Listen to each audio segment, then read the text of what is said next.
цуврал хичээл юм байна. 3 дахь дугаар 5 хүнд хүрч байна. За энэ хичээлээрээ бүгдээрээ YouTube сувгийнхаа одоо трейлер тэгээд онцлог видеог хэрхэн тохируулахыг сурах болно. За тэгэхээр өмнөх хичээл дээр болохоор YouTube сувгийн одоо баннер имиж тэгээд видео одоо watermark-ыг яг стандарт хэмжээгээр нь хэрхэн бэлддэг тэдний ач холбогдлын талаар үзсэн байгаа. Хэрвээ та тэр хичээлийг үзээгүй мөн өмнөх хичээлүүдийг үзээгүй байгаа бол энэ видео бичлэгний description box гэдэг энд бол линкийг холбоод өгч чинь тэн дээр дараад өмнөх хичээлүүдийг үзэх боломжтой байгаа шүү. За сувгийн трейлер гэхээр яг юу хэлж байгаа юм бэ гэхээр за би өөрөө хувьдаар тайлбарлая. За ингээд одоо захиалаагүй хэрэглэгч заах удаага миний ингээд YouTube сувд зочиж байгаа хүмүүс хамгийн түрүүнд харагдаж байгаа энэ видеог л хэлж байгаа юм.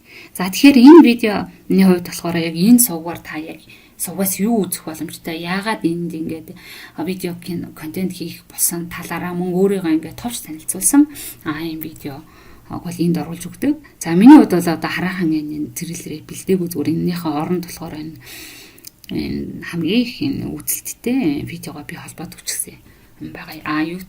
Яг ингээд алдартай ютуберүүд яг ингээд одоо YouTube сувга маркетингийн чиглэлээр хэрэглэж байгаа хүмүүс бол зөвлөختөө сувг дээрээ заавал одоо тэр трейлерыг бэлдэж тавиараа гэдгийг бол гэдгийг бол зөвлөжсэн. Тэгээд энд бол нэг амар тийм гоё бичлэг байх хэрэггүй зүгээр гар утсаараа хийсэн бичлэгийг оруулаад тавьчихвал яг сувгийн талаар тайлбарлаад би яагаад энэ бичлэгүүдийг хийж байгаа юм. Ямар үнц нэг энэ сувгаас авч болох талаар бичлэгийг энд оруулна гэсэн үг. За энэ бол тэгээ сувгийн трейлер ах нь.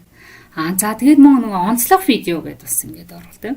Тэгэхээр одоо subscribe дараад ч юм уу захиалцсан сурагч хүмүүст болохоор одоо хамгийн түрүүн буюу хамгийн их үзэлттэй онцлог видео бас ингээд тохируулж өгч болдог. Сувгийн трейлер тэгээд онцлог видеогоо ер нь хаана яаж холбож тохируулдгийг одоо хийж үзье. За ингийн тулд мал энэ customize channel гэдэг товчон дээрээ дарж байна. За ингэхээр энэ YouTube Studio руу орчиж байгаа. За тэгэхээр энэ customization гэдэгсний энэ layout гэсэн дэр тохируулга хийж өгнө. За энд гарч ирж байна тийм ээ. Сувгийн трейлер. За энэ болохоор ерөөсөө таны сувг захиалаагүй хүмүүст зориулсан видео гэж байна тийм ээ. За тэгээд энэ сувгийн трейлер видеогоо бэлтжээд бол сувг руугаа эхлээд ингээд хуулчихсан байх хэвээр. Тэгээд нээд гэсэн товчон дээр дарахаараа одоо энд бол одоогор бол бид нэрийн сувгтай ямар нэгэн видео оруулаагүй болохоор энэ тохоосон гарч ирж байна. Хэрвээ нөгөө сувгийн одоо трейлер видеогоо энэ сувг руугаа хуулаад оруулчихсан байгаа тохиолдолд бол энд видео минь гараад ирнэ. Тэгээд сонгоод хатгалчих нь шүү дээ. За мөн энэ онцлог видео ч гэсэн мөн адилхан. Одоо ингээд сувгт ч оруулсан бүх видеонууд чи ингээд чагсаа гараад ирнэ. Энд дэр нь хайлт олон видео авах юм бол эндээсээ хайлт гэж байгаа л тэгэл тухайн видеогоо сонгоод save гэсэн юм тавчиг дарчна. За сувгийн трейлер онцлог видеог бол ингээд оруулцдаг байна. Дараагийн хичээл дээр нөгөө бид нар чинь сувгтай анхны видеогоо яаж нийтлэх үү гэдэг хичээл үзнэ. Тэгээд видео нийслэхийнхаа дараа багш нэг дараагийн хичээл дээр бас ингээд холбочно гэдэг юм ингээд үзүүлээд тавьчээ. За өнөөдрийн хичээлд дуслаа. Хичээлээ агуулга тань таалагдсан болоод лайк дарахаа мартаоцай.